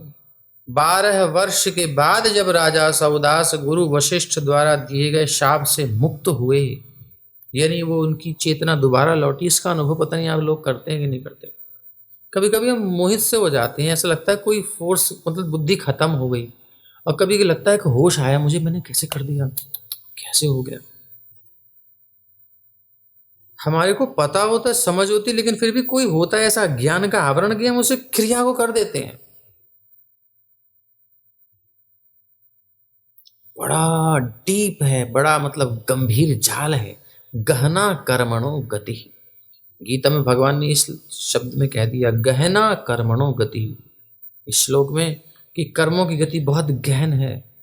कवयोप्यत्र मोहिता, बड़े बड़े विद्वान, बहुत बहुत इंटेलिजेंट, बड़े बड़े, जिनको पूरे इतिहास पुराण रटे पड़े हैं, बड़े बड़े ज्ञान है, ग्रह नक्षत्रों की चाल का पता है, वो भी मोहित हो जाते हैं। मगर हमारे श्रोताओं में से कुछ लोग हैं जो एल्गोरिदम समझना चाहते हैं। समझिए, जहाँ तक बुद्धि है समझिए, लेकिन याद रखिए इसकी लिमिट हम नहीं पा सकते। भगवान बोल रहे हैं अपने मुख से, गहना कर्मणो गति कवयोप्यत्र मोहिता, बहुत मोहित हैं। फिर इसका उत्तर जो दे वो महामूर्ख कि हाँ मैं समझ गया। जब भगवान ने कह दिया कवयोप्यत्र मोहिता, तो कौन से कवि विद्वान तुम पैदा हो गए जो समझने आ गए? एक ही सॉल्यूशन है, इसका आंसर नहीं दिया जा सकता, क्योंकि हर एक क्रिया के पीछे, प्रतिक्रिया के पीछे कोई ना कोई क्रिया है, कॉज है तभी इफेक्ट है। इसलिए सबको नलिफाई करने का एक मास्टर बटन है, बस वो हम आपको दे सकते हैं, भगवान की कृपा से, प्रभुपाद जी की कृपा से, वही आगे बढ़ा सकते हैं। वो मास्टर बटन है, surrender unto me, that's all. Otherwise इतने इतने केस लगे पड़े हैं हमारे पास कि कोर्ट के चक्कर ही लगाते रहेंगे हम। इतने केस हैं, इतने जन्मों जन्मों के हमारे ऊपर केस लगे पड़े हैं, हमने क्या क्या नहीं किया है। बिल्कुल समझ लीजिए, जितना नीच हो सकता है जीव वो हम हैं। पता नहीं आपको अच्छा लगेगा कि बुरा लगेगा, लेकिन सच्चाई है। सिंपली अपने आप को सर्वाधिक पतित मानकर, पापी मानकर, दुरात्मा मानकर, जो भी हैं सारी गालियां दे करके, और डिप्रेशन में नहीं जाना है, अपने आप को भगवान के चरणों की शरण में ले जाना है, शरण में जाना है, और फिर उत्साह के साथ भगवान की सेवा में लगना है। क्योंकि जैसे ही हमने इनको छोड़ा, फिर से वो केस लगने को तैयार बैठे। भयभीत व्यक्ति किसी प्रबल व्यक्ति की शरण में आता है तो वो कहता है मां भाई डरो मत, और वो सुरक्षित होता है क्योंकि उसके प्रभाव से वो सुरक्षित है। अब वो सोचे कि वाह, जैसे कि सुमेरु पर्वत बड़ा ऊंचा, वायु ने कहा तुम ठीक नहीं है, बहुत परेशान करते हुए इधर उधर, मेरे को बहने में परेशानी होती है, तो बहुत प्रबल हुआ। सुमेरु ही था आई थिंक, जहां तक मुझे ध्यान है, कोई पर्वत था। तो अब होड़ लग गई, दोनों में टनाटनी हो गई, सूक्ष्म रूप से होता है इनका स्वरूप। वायु ने प्रबल वेग दिखाया, अब तो गड़बड़ होना ही था। अब तो फिर भगवान ने तुरंत गरुड़ को भेज दिया, बोले सृष्टि में समस्या हो जाएगी, आपस में लड़ रहे हैं, सृष्टि में समस्या हो जाएगी, क्योंकि सुमेरु का बहुत बड़ा रोल है। तो अब क्या हुआ, गरुड़ जी आए, उन्होंने अपने दोनों पंखों से ढक लिया, उसको पूरा ढक लिया पर्वत को। तभी जो है, अब ये ढक लिया तो उड़ा नहीं, कुछ नहीं हुआ इसको अभिमान अंदर से। देखो, आदमी की सिक्योरिटी कर रहे हैं भगवान, या कोई किसी की सिक्योरिटी में रह के अभिमान भी पैदा हो जाता है। अभिमान तो महाराज कहीं भी घुस जाता है, कोई मतलब नहीं है जिस चीज से उसमें ठप्पा लगाता है मैंने किया। देखो मैं भी मतलब में आ गया, बोले देखो मेरे को नहीं उड़ा पाया। गरुड़ जी ने कही अच्छा, एक तो तेरे को प्रोटेक्शन दे रहे हैं भगवान, ऊपर से तू नौटंकी कर रहा है, ले देख। हल्का सा पंख अपना थोड़ा सा ऊपर किया, इतना तीव्र प्रवाह था वायु का कि एक शिखर पूरा उड़ करके, जो गिरिराज महाराज है ना वहीं से आए, उधर उड़ करके कहाँ से, और यहाँ आकर के पड़ा, तुरंत ढक दिया। तब उसे होश आया, अच्छा बच गया। तो वायुदेव थक गए, नहीं तो सृष्टि में बड़ा समस्या हो जाती।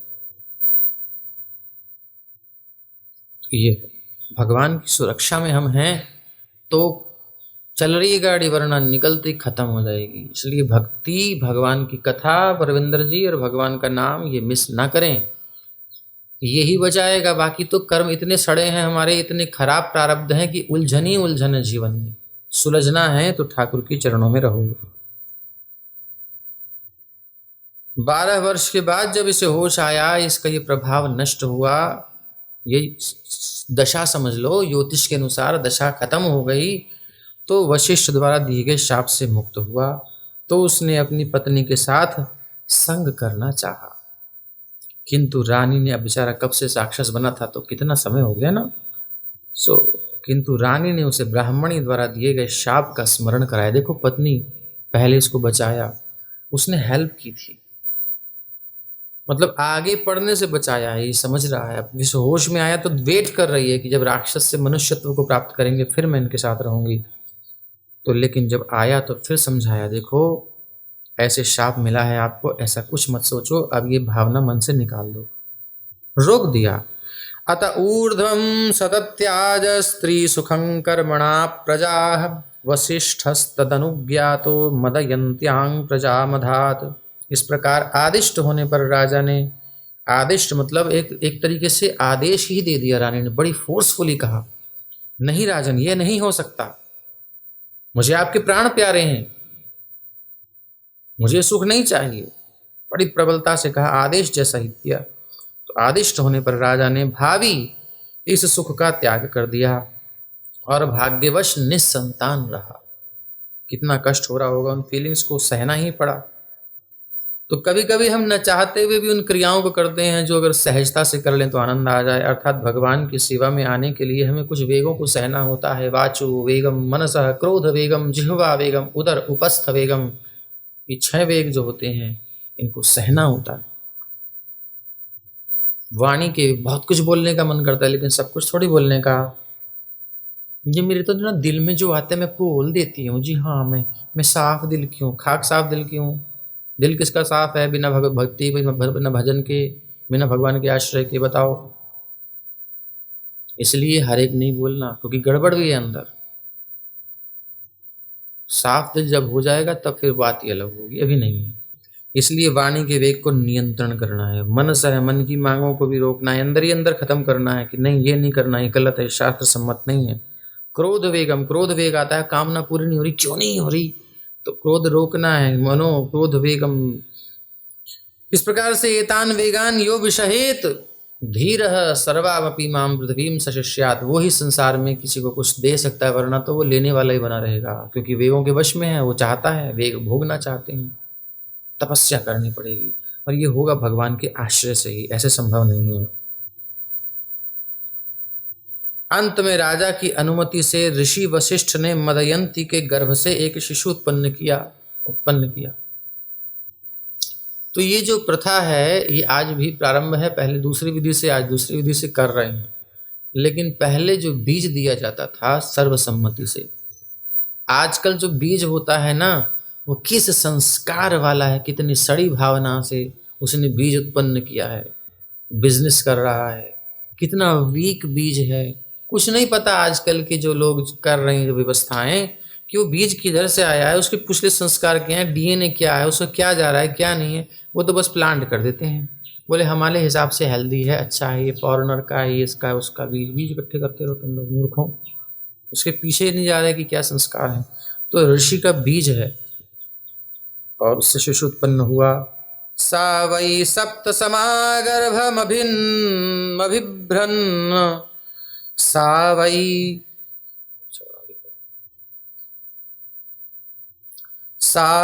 सप्त समागर्भमभिभ्रन्न व्यजायत, जघ्नेष्मनोदरं तस्याः शोष्मकस्तेन कथ्यते। अब देखो बीज की क्वालिटी।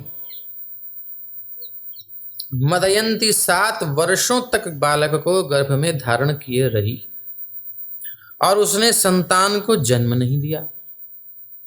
इसलिए गुरु वशिष्ठ ने कहा, देखो कितनी तपस्या है ऋषि की, वो बीज है। इसलिए गुरु वशिष्ठ ने एक पत्थर से उसके पेट पर प्रहार किया। अब भैया, और फिर एक शिशु उत्पन्न हुआ। फलस्वरूप बच्चा अश्मक के नाम से जाने लगा, क्योंकि पत्थर से उत्पन्न हुआ था, इतना बलशाली। तो बीज की क्वालिटी भी अच्छी होनी चाहिए, भूमि भी अच्छी होनी चाहिए, तब फसल अच्छी होती है। अश्मकाद बालिको जज्ञे यह स्त्रीभिः परिरक्षितः, नारी कवच इत्युक्तो निक्षत्रे मूलको भवत। अश्मक से बालिक उत्पन्न हुआ, क्योंकि बालिक स्त्रियों से घिरा रहता था, इसलिए परशुराम के क्रोध से बच गया। जब भी परशुराम आते मारने के लिए, कुछ क्षत्रिय तो बचे ही थे।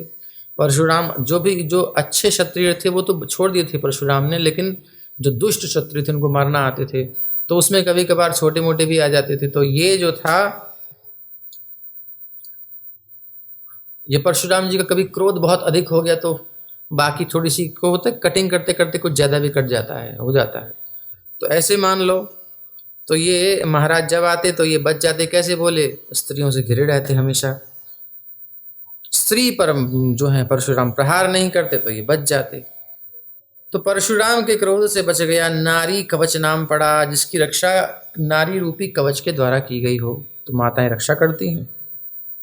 जब परशुराम ने समस्त क्षत्रियों का विनाश कर दिया तो बालिक अन्य क्षत्रियों का जनक बना। तब इससे अन्य क्षत्रिय और आगे बढ़े, नहीं तो खत्म से ही हो गए थे।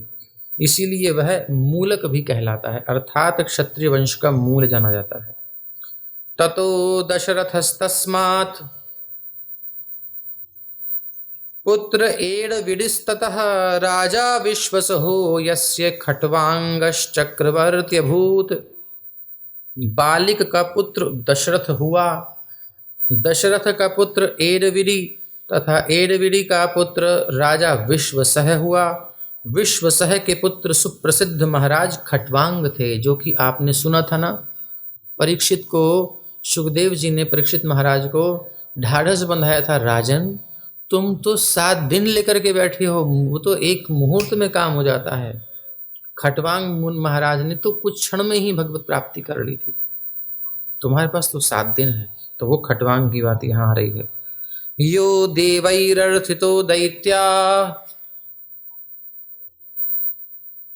नवधीद युधि दुर्जयः मुहूर्तमायुर्ज्ञात्वैत्य स्वपुरं संदधे मनः।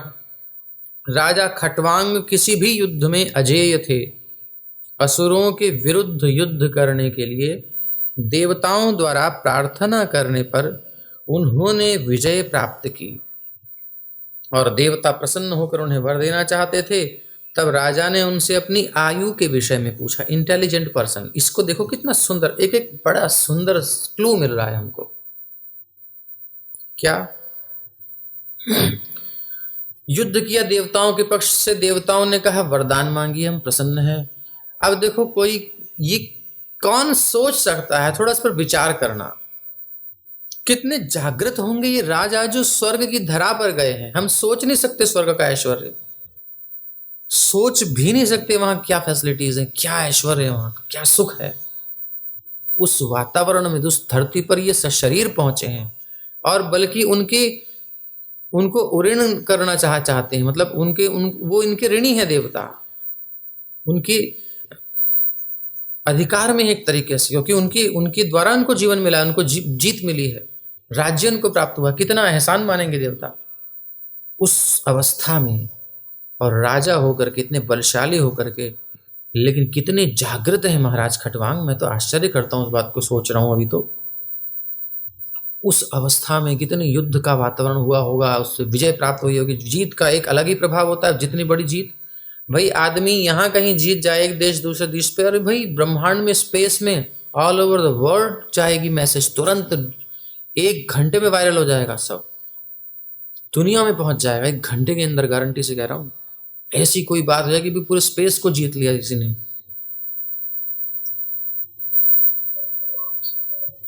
या कोई कह दे कि चंद्रमा पर कॉलोनी तैयार हो चुकी है, बिल्कुल जा रहे हैं लोग, बिल्कुल, कितनी तेजी से फैलेगी न्यूज, यद्यपि ऐसा होना नहीं है। तो महाराज खट्वांग महाराज की जीत कितनी बड़ी थी, सब जय जयकार कर रहे हैं उनकी, और फिर वो उस धरा पर हैं जहां पर एंजॉयमेंट है, इंद्रियों का विलास है, वहां भी बंदे ने अपनी चेतना को खोया नहीं। यह है कृष्ण चेतना, यह है कृष्ण भावना। और हम लोग थोड़ी सी परिस्थितियों में मैनेजमेंट नहीं कर पाते, उलझ जाते हैं, फंस जाते हैं, छोटी मोटी घटनाओं में उलझ जाते हैं, कैसे निकलेंगे। खट्वांग महाराज जब कहा कि वर मांगिए, तो वो फूल के कुप्पा हो जाने चाहिए, क्या बात है। लेकिन वो जागृत थे, उन्हें ध्यान था कि हर एक व्यक्ति की आयु निश्चित है। मेरी आयु कितनी है, भोग तो मैं प्राप्त कर लूंगा, क्या मैं भोग पाऊंगा? देवता भी प्रशंसा करते हैं इनकी इस बुद्धि की, कहते हैं वाह कायल हो गए हम आपके, ऐसा विद्वान कोई नहीं आया। देवता बड़े चतुर होते हैं, आपको पता नहीं है। वरदान दे रहे हैं जबकि पता है इनकी आयु ज्यादा नहीं है। तो पूछा, बोले वरदान वरदान छोड़िए, पहले ये बताइए आयु कितनी बची है मेरी। देवता तो सब जानते ही थे, सो उन्होंने बतलाया बस एक मुहूर्त बचा है महाराज, केवल एक मुहूर्त। अब बताइए मुहूर्त कितना होता है? छोटा सा। इस प्रकार उन्होंने तुरंत उस स्थान को छोड़ दिया, तुरंत। अब देखो, अगर आपकी अटैचमेंट होगा तो आप नहीं छोड़ सकते। विश्व के नहीं, स्वर्ग पर विजय प्राप्त हुई है, स्वर्ग के देवताओं के पक्ष से विजय प्राप्त हुई है, तो स्वर्ग पर विजय हो गई। देवता वरदान दे रहे हैं, सर्व समर्थ हैं, दूसरे ग्रहों की यात्रा संभव है, इतनी शक्तिशाली राजा हैं, और वो भी इतने विरक्त हैं कि अपनी क्रियाओं को कर रहे हैं। ऐसा ही हमें बनना है, हमें भी ऐसा ही बनना है। कुछ भी कर सकते हैं हम, कहीं भी घुस सकते हैं जा करके, लेकिन तुरंत निकल के आएंगे, चिपकना कहीं नहीं है। कल हमने एक छोटा सा वीडियो बनाया, हमारे यहाँ कमल खिलते हैं, तो कल खूब सुंदर कमल था। वो कमल तो मान बिहारी के पास पहुंच गया था, बट फिर पत्ता बचा। हमने देखा पत्ते के ऊपर बूंद पड़ी हुई थी, और बड़ी सुंदर से मोती हिलता है ना, कुछ पारा आपने देखा हो तो हिलता है, तो बूंद बड़ी सुंदर लग रही थी। हरे हरे पत्ते के ऊपर बूंद पानी की मोटी सी ऐसे हिल रही थी। मतलब इधर जाती है तो इधर चिपका हुआ नहीं है पानी, इधर जाती है तो इधर पानी चिपका हुआ नहीं, पत्ता सूखा का सूखा, और पानी उसमें पड़ा है। लग रहा है कि पत्ते पर पानी चिपका है, लगा है, लेकिन वो नहीं लगा है, टिका भी उसी पर है, लेकिन उससे आसक्त नहीं है। पद्म पत्र मीमांस भसा, गीता में भगवान यही शिक्षा दे रहे हैं। क्रियाएं करनी है, सब कुछ करना है, भागना नहीं है, भवड़ नहीं बनना।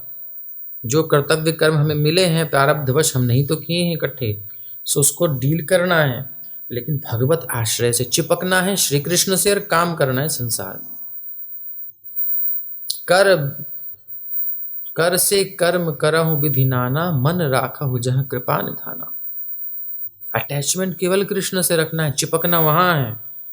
कृष्ण कथा आए चिपक जाओ, कृष्ण नाम आए चिपक जाओ, और संसार की चीज है, क्रिया करो, कर्तव्य करो, सबका उपकार करो, लेकिन आसक्ति नहीं, गड़बड़ हो जाएगी, फंस जाएंगे, बुरी हालत होगी।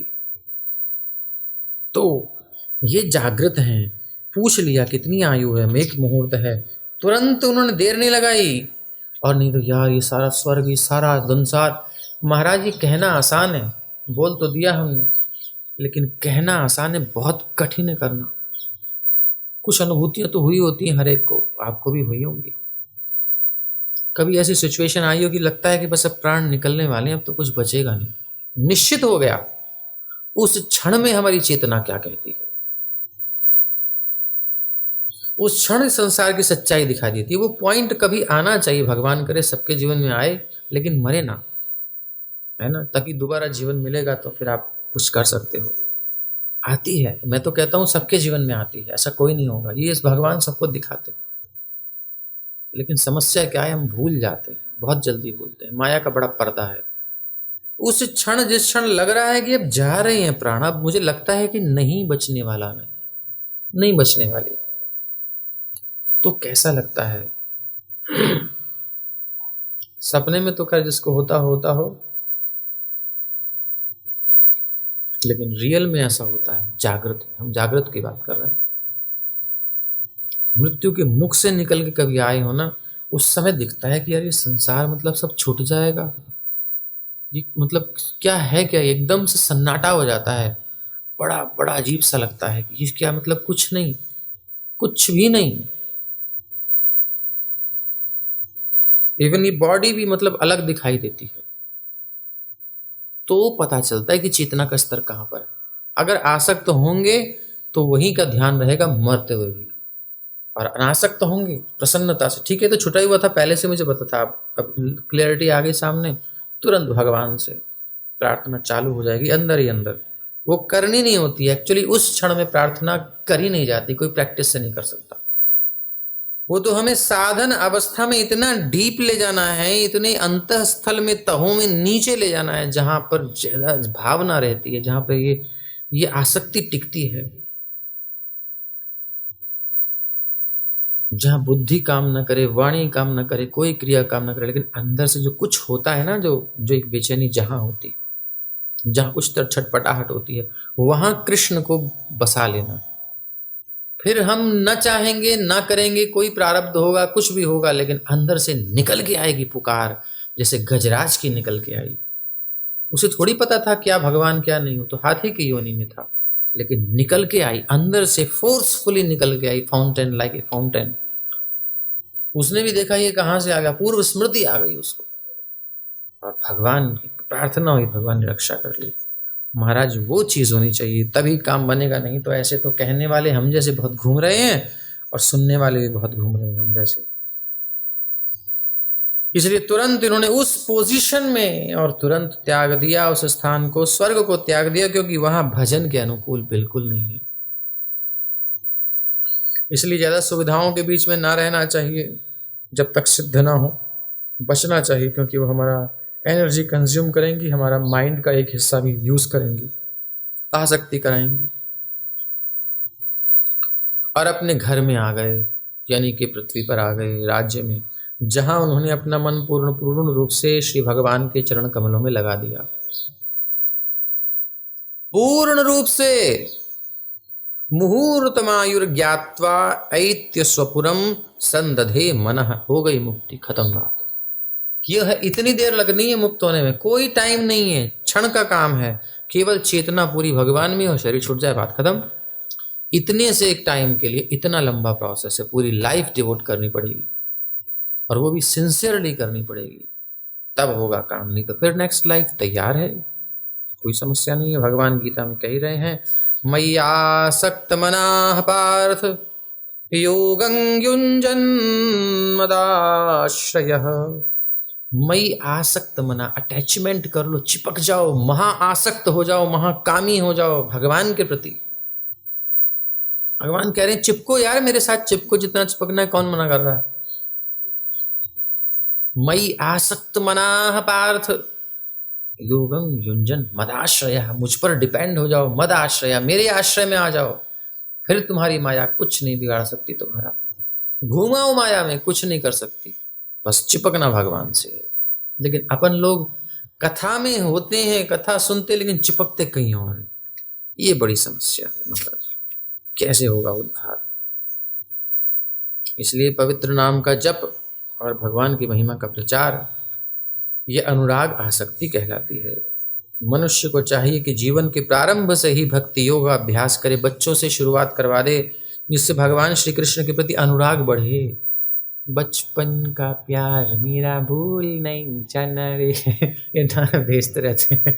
तो भैया बचपन का प्यार ही बढ़िया होता है, तो भगवान से करा देना चाहिए, नहीं तो बेचारा कहीं का नहीं रहेगा, किसी काम का नहीं रहेगा, क्योंकि वो फीलिंग्स बहुत डीप होती हैं, सब नहीं निकल सकते। ये अटैचमेंट बहुत जबरदस्त होता है, लेकिन गलत जगह लग गया तो फिर मार भी देता है, सही जगह लग गया तो उद्धार कर देता है। इसलिए बचपन से उसे भगवान से जोड़ दो बिल्कुल, जैसे चंद्रहास को उसकी धाय माँ ने जोड़ा था।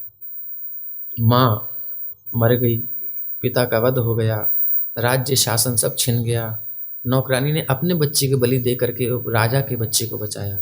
चंद्रहास, उस बालक को कुछ नहीं पता बेचारे को, बचपन से मेरी माँ माँ, बेटा मैं तेरी माँ नहीं हूँ, कौन है? श्री कृष्ण ही तेरी माता है, श्री कृष्ण ही तेरे पिता हैं, और कोई नहीं है बेटा तेरा। अच्छा मैया, तो श्री कृष्ण को भाव डाल दिया उसके अंदर। बड़ी सुंदर कथा है, कभी समय मिले सुनिएगा। तो वो फिर कैसे रक्षा हुई है उनकी, कितनी दृढ़ भावना थी भगवान के प्रति, आश्रय कितना दृढ़ था। अधिक लोग मारने आए, एकांत में ले गए बच्चे को, लेकिन उसके भाव को देखकर, भगवत आश्रय को देखकर उनका हृदय पिघल गया, और उन्होंने कहा नहीं, ये बालक मारे जाने योग्य नहीं है। उसे मारा नहीं, उसका एक अंग काट करके, 6 उंगलियां थी, एक उंगली काट ली और वो दिखा दिया प्रमाण स्वरूप, ने मार दिया है, और उसको छोड़ दिया दूसरे राज्य की सीमा में। कैसे कैसे भगवान ने उसकी रक्षा करी, आप देखेंगे। फिर से मरने का समय आया, प्रारब्ध कुछ पता नहीं कहाँ ले जाए, कौन से केस में आदमी को फंसा है, कुछ नहीं पता, किसी का नहीं पता, लेकिन भगवत आश्रय होगा तो वो वहां भी। अब भाई जी हनुमान प्रसाद पोद्दार जी हैं, उनको जेल में डाल दिया। तो शासन में, खैर अंग्रेजी शासन था तो स्वतंत्रता सेनानियों को, लेकिन जेल में ही उन्होंने भगवान का दर्शन किया। अब बताइए कैसे समझेंगे तर्क से इसको? जेल में रह करके उन्होंने भगवान का चिंतन किया, नाम जप की झड़ लगा दी, झड़ी, और साधना का स्थान बना लिया जेल को भी, और वहां भगवान का दर्शन किया उन्होंने। कोई सिचुएशन हो, यदि व्यक्ति संकल्प कर ले तो कर लेता है। तो इसलिए बचपन से ही भक्ति योग का अभ्यास करे, जिससे भगवान के प्रति अनुराग बढ़े। यदि कोई नित्य मंदिर में जाकर अर्चा विग्रह का दर्शन करे, पूजा करके भेंट चढ़ाए, भगवान के पवित्र नाम का जप करे, और यथासंभव भगवान की महिमा का प्रचार भी करे, ऐसे जितना सामर्थ्य हो। और नहीं कर सकता, कम से कम सुन तो ले। सुनने का ही टाइम नहीं है, प्रचार क्या करेंगे? तो वो भगवान श्री कृष्ण से अनुरक्त हो जाता है। ये अनुराग आसक्ति कहलाती है। जब मनुष्य का मन भगवान श्री कृष्ण में आसक्त हो जाता है, चिपक जाता है, भयंकर। युवती नांग था योनो, जैसे लड़की लड़के आपस में चिपक जाते हैं ना मन उनके, बोले जान दिल दिया है जान भी देंगे। वो तो खैर देश के लिए सनम कह दो उसको, कोई बात नहीं, ऐसा हो जाता है महाराज। तो ऐसा आसक्त भगवान से होना चाहिए। मई आसक्त बना, तो ये जीवन के उद्देश्य को एक ही जन्म में पूरा कर सकता है, और कहीं और चिपके हैं तो नहीं। यदि वो इस अवसर को हाथ से खो देता है तो उसे पता नहीं रहता कि वो कहाँ जा रहा है। ये वेग बहुत प्रबल है महाराज। जन्म मरण के चक्र में वो कब तक बंधा रहेगा, उसे पुनः कब मनुष्य जीवन मिलेगा और कब भगवत धाम जाने का अवसर मिलेगा, नहीं पता, नहीं पता, नहीं पता। इसलिए श्रेष्ठ बुद्धिमान व्यक्ति अपने जीवन के प्रत्येक क्षण का सदुपयोग श्री भगवान की भक्ति में करने में करता है। इस तात्पर्य को आप प्लीज 10 बार या 11 बार पढ़िए, और खाली ऐसे नहीं मत पढ़िए, सोच करके पढ़िए। रोज रात को सोते समय कम से कम 10 दिन इसको पढ़िए, थोड़ा चिंतन कीजिए, तब ये समझ में आएगी बात। बहुत गंभीर विषय है महाराज। तो महाराज खटवांग क्या सोच रहे हैं ये हम कल सुनेंगे। और तब तक के लिए हरे कृष्ण कृष्ण कृष्ण हरे हरे, हरे राम राम राम हरे हरे। श्रीमद्भागवत महापुराण की जय। श्रील प्रभुपाद की।